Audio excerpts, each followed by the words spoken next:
Taste the Daily. சேலத்தில் இருந்து ஈரோடு மாவட்டம் பெருந்துறையில் உள்ள சிப்காட்டில் மாசடைந்த நீர் ஆதாரங்களை பார்வையிட சுமார் 400க்கும் மேற்பட்டோர் வருகை தந்தனர். சேலம் மாவட்டம் ஓமலூர் அருகே சாயப்பட்டறைகள் அமைக்க விடியாத ஸ்டாலின் அரசு திட்டமிட்டுள்ளதற்கு அப்பகுதி மக்கள் எதிர்ப்பு தெரிவித்துள்ளனர். இந்நிலையில் ஈரோடு மாவட்டம் பெருந்துறையில் சிப்காட்டில் இருந்து வெளியேற்றப்படும் சாய கழிவுகளால் மாசடைந்துள்ள நீர் ஆதாரங்களை பார்வையிட சேலம் மாவட்டத்தில் இருந்து 6 பேருந்துகளில் சுமார் 400க்கும் மேற்பட்டோர் வருகை தந்தனர்.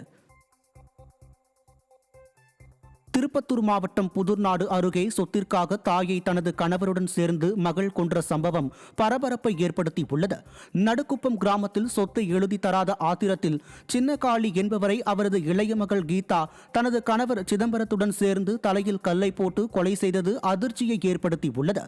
விடியாத திமுக ஆட்சியில் எந்த தவறு செய்தாலும் எளிதில் தப்பிவிடலாம் என சிலர் நினைப்பதால் கொலை சம்பவங்கள் அதிகரித்து வருவதாக குற்றம் சாட்டப்படுகிறது.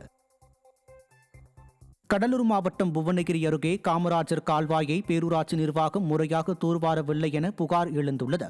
சேத்தியாத்தோப்பு பகுதியில் உள்ள காமராஜர் கால்வாயில் சுமார் 4 லட்சம் ரூபாய் மதிப்பில் தூர்வாரும் பணிகள் நடைபெற்றது.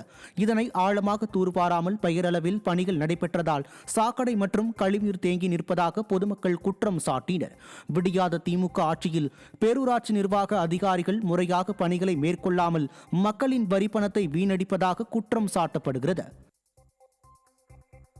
தென்காசி மாவட்டம் புளியங்குடி அருகே சேதமடைந்துள்ள மின்கம்பங்களை மாற்றியமைக்க பொதுமக்கள் கோரிக்கை விடுத்துள்ளனர். நவாச்சாலை பகுதியில் உள்ள மின்கம்பங்கள் இரும்பு கம்பிகள் வெளியே தெரியும் அளவுக்கு சிதலமடைந்து உள்ளதாகவும் கீழே விழுந்து உயிரிழப்புகள் ஏற்படும் அபாயம் உள்ளதால் வாகன ஓட்டிகள் மற்றும் பொதுமக்கள் அச்சத்துடன் கடந்து செல்வதாகவும் வேதனை தெரிவித்தனர்.